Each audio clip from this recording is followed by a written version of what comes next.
ప్రతి ఉదయం దేవుని వాగ్దానం అనే కార్యక్రమానికి ప్రేమతో మిమ్మల్ని ఆహ్వానిస్తున్నాను. ఈ ఉదయకాల సమయంలో దేవుడు మనకిస్తున్నటువంటి వాగ్దానము 119వ కీర్తన 174వ వచనాన్ని ధ్యానించుకుందాం. 119వ కీర్తన 174వ వచనాన్ని ధ్యానించుకుందాం.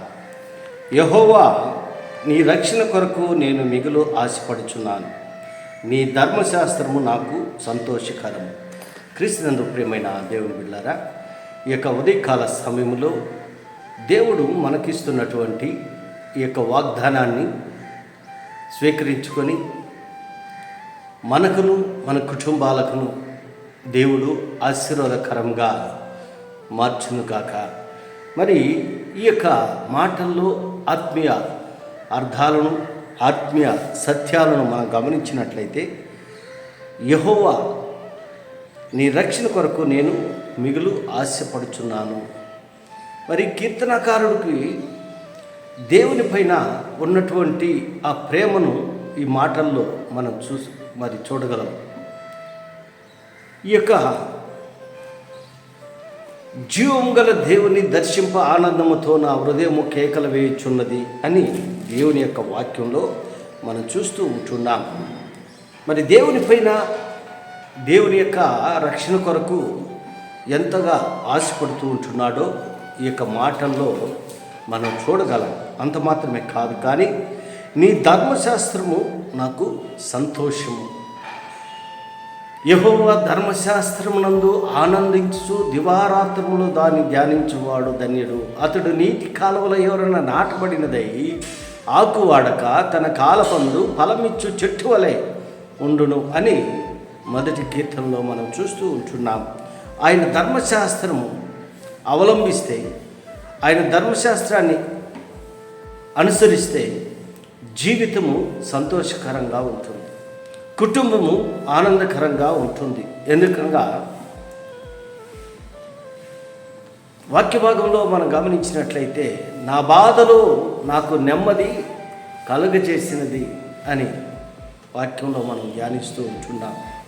యెహోవా ధర్మశాస్త్రం ఎంతో మరి సంతోషాన్ని ఇచ్చేటువంటిదిగా ఉంటున్నది. ఆయన రక్షణ కొరకు ఎదురు చూస్తూ ఉండటము ఎంతో ఆశతో ఎదురు చూస్తూ ఉంటాను. దేవుని యొక్క రక్షణ కొరకు, యెహోవా రక్షణ కొరకు నేను మిగులు ఆశపడుచున్నాను.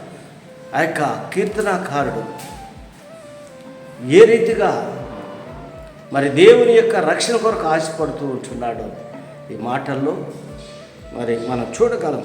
అందుకే నీవు నన్ను బ్రతికింపుము, నేను నిన్ను స్తుతించెదను, నీ న్యాయ విధులు నాకు సహాయములగునుగాక అని కింద భాగంలో మనం చూస్తుంటున్నాం. అందు మాత్రమే కాదు, కానీ ఆయన రక్షణ కొరకు ఎదురు చూసేటువంటి వారు, యెహోవా కొరకు ఎదురు చూసేటువంటి వారు నూతన బలమును పొందుదురు అనే దేవుని యొక్క వాక్యంలో మనం చూస్తూ ఉంటున్నాం. అందుకే కింద భాగంలో మనం గమనించినట్లయితే, తప్పిపోయిన గొర్రె వల్ల నేను త్రోవ విడిచి తిరిగి తిని నీ సేవకుని వెదకి పట్టుకొనుము, ఎందుకనగా నేను నీ ఆజ్ఞలను మరచువాడను కాను. మరి దేవుని సన్నిధిలో ప్రార్థిస్తూ ఉంటున్నాడు ఈ రీతిగా కీర్తనకారుడు. యెహోవా, నీ రక్షణ కొరకు నేను మిగులు ఆశపడుతూ ఉంటున్నాను. నేను తప్పిపోయి ఉంటున్నాను. నీ రక్షణ భాగ్యాన్ని నాకు అనుగ్రహించు, నీ రక్షణ నాకు దయచేయము. ఆ రక్షణ కొరకు నా హృదయము ఆశపడుతూ ఉంటున్నదని తన అంతరంగములో నుండి దేవుని సన్నిధిలో మొరపెడుతూ ఉంటున్నాడు.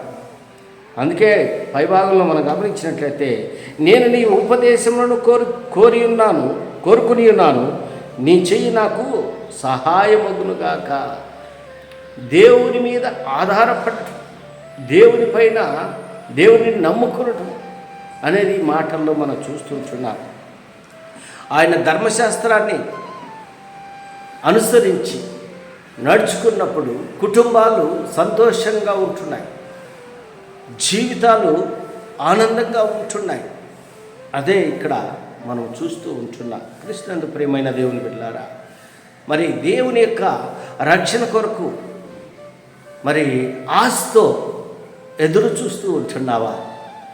ఆ రీతిగా దేవుని యెహోవా రక్షణ కొరకు ఆశతో ఎదురు చూస్తూ ఉన్నట్లయితే ఆయన ధర్మశాస్త్రము ఆనందాన్ని నింపేదిగా ఉంటున్నది.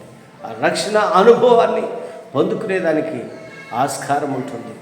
దేవుని సన్నిధిలో ఈ రీతిగా నీవు ప్రార్థించినట్లయితే మరి దేవుడు రక్షణ మరి కలుగ చేస్తాడని ఈ కొద్ది మాటల ద్వారా నేను హెచ్చరిక చేస్తుంటున్నాను. దేవుడి యొక్క మాటలను మీకును మీ కుటుంబాలకు ఆశీర్వాదకరంగా దేవుడు మార్చునుగాక.